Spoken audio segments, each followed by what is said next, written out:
Hoje eu vou conversar com vocês sobre um dos melhores filmes que eu já assisti na minha vida. Animais Noturnos. Antes de começar o vídeo, terá spoilers, né? Então, se você ainda não assistiu o filme e você liga para spoilers, assiste o filme primeiro, depois volta aqui e escuta. Ou se você não liga para spoilers, fique por sua conta e risco. Primeiro de tudo, é um filme perfeito. Eu não costumo utilizar esse termo quando eu me refiro a algum filme, mas Animais Fantásticos, não existe outra palavra para definir. Perfeito, perfeito, perfeito, sem tirar nem pôr. É baseado num livro. O livro, por sinal, é tão excelente quanto o filme, se duvidar até melhor. Eu li tudo em 2 dias, para você ter uma noção. Muitas pessoas, quando assistem esse filme, não é que não gostam. Eu acredito que tem pessoas que, às vezes, não gostam de determinado filme porque não entendeu. E isso não é papo de cinéfilo chato, do tipo, olha, você não gostou de tal filme porque você não entendeu, porque você não entendeu a profundidade do filme, as camadas que o filme possui, ou a linguagem cinematográfica do diretor.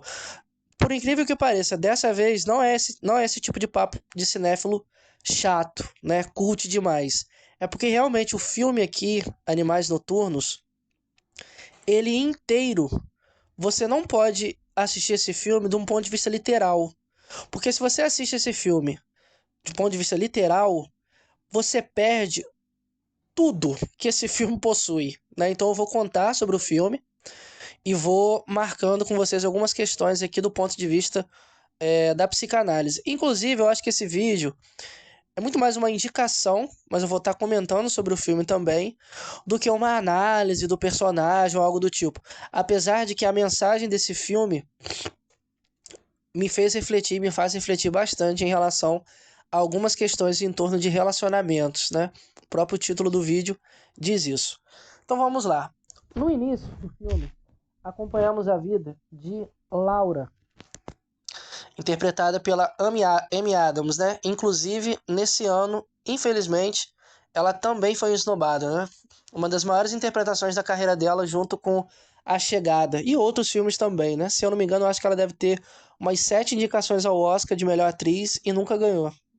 Ela é tipo o DiCaprio na versão feminina, só que o DiCaprio tem o Oscar e ela ainda não.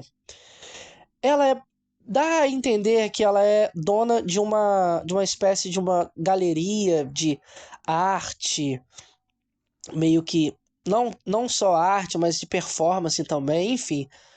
Só que a vida dela é muito triste e vazia, assim.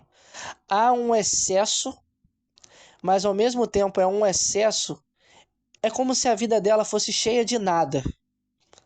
É uma personagem extremamente triste e melancólica. Extremamente triste e melancólica. Tipo, olhar vazio, vive num casamento de merda. O marido dela claramente trai ela e ela sabe disso. E ela vive de quê? De aparências. Ela vive de aparências. A Laura vive de aparências. Ela trabalha com imagem. Com imagem. Preste atenção nisso. Ela trabalha com imagem, com aparência. Só que é uma mulher extremamente triste. E o filme faz questão de marcar isso em várias cenas dela dentro do quarto, no escuro, a casa dela sem muitos móveis, o quarto dela assim com um azul marinho muito forte, sempre escuro. Inclusive o apelido que ela tem, né, como se ela fosse um animal noturno, né, tipo que ela não dorme. Isso vocês vão entender o porquê. Então, beleza. Tem essa mulher, dona de uma galeria e pá, com dinheiro, vive uma vida vazia, de imagem, um casamento de merda.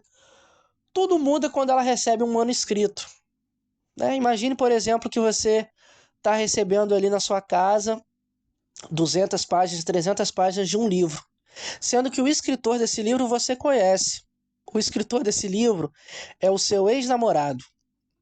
O seu ex-namorado que na sua juventude você o amou profundamente, só que terminou com ele, porque ele era pobre.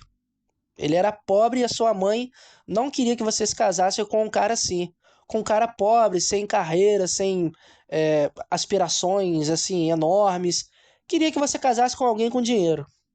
E você terminou com ele por conta disso. Preste atenção nisso aqui. A Laura começa a ler esse livro. E ela pensa o seguinte: bom, quando eu namorava esse cara, que é o Tony, interpretado pelo Jake Gyllenhaal, esse cara queria ser escritor também.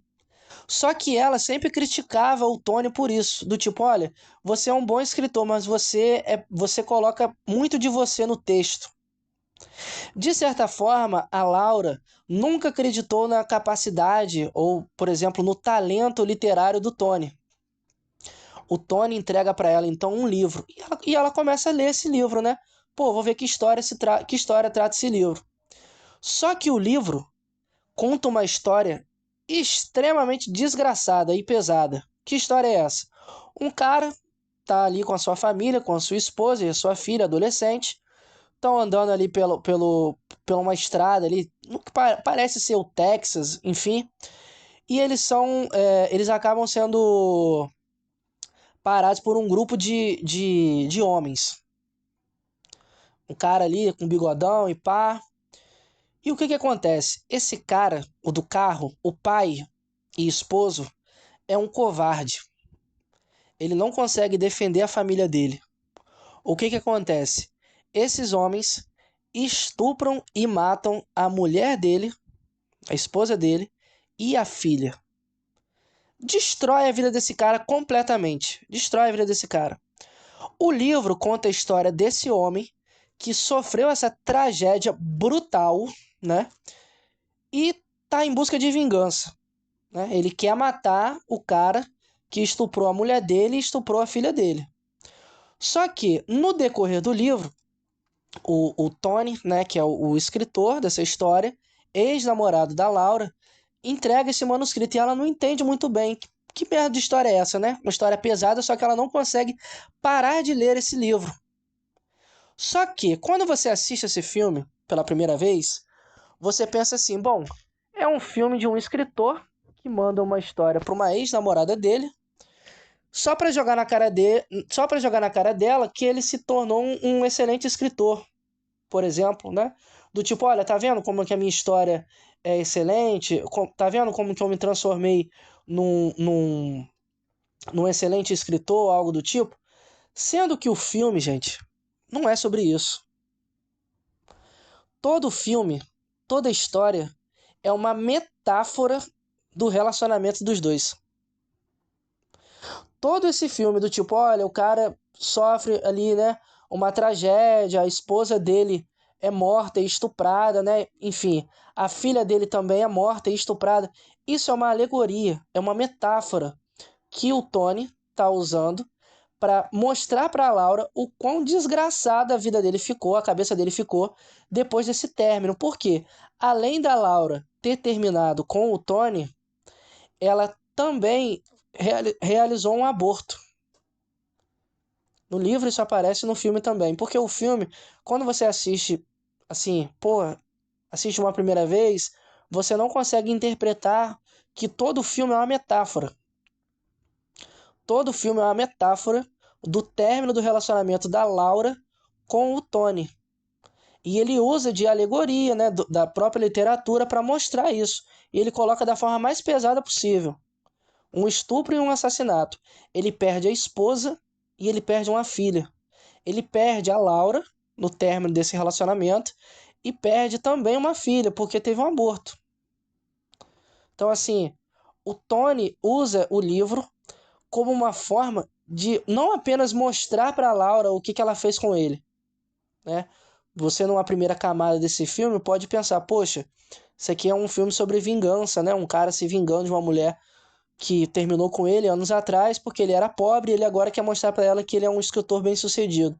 Não é sobre isso. É um filme que fala exatamente sobre isso. O quê? O quanto uma pessoa pode desgraçar com a sua cabeça em um término. Todo o relacionamento do Tony com a Laura, ela em nenhum momento acreditou nele. Ela em nenhum momento o viu, por exemplo, como alguém que poderia ter sucesso. Ela terminou com ele porque ele era pobre, porque ele não era o homem que a mãe gostaria que ela se casasse. Inclusive, ela se casa com um homem que, em tese, com dinheiro, né, um médico e tal, só que vive uma vida desgraçada. Um casamento assim, péssimo, uma vida vazia.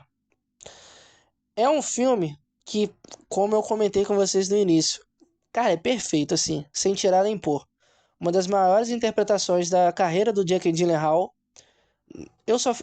Eu fico com essa interpretação, apesar de que o Abutre, ele tá incrível também, mas essa interpretação dele é a que eu mais gosto. Da Amy Adams, apesar de gostar muito de A Chegada, eu ainda prefiro essa interpretação. Os dois aqui arrebentam no filme, o filme é perfeito. O filme é perfeito, assim. E é um filme pesadíssimo, porque a pessoa, quando assiste pela primeira vez, ela não pega esse significado do tipo, poxa, todo filme, toda essa história é uma metáfora do término do relacionamento dos dois, né?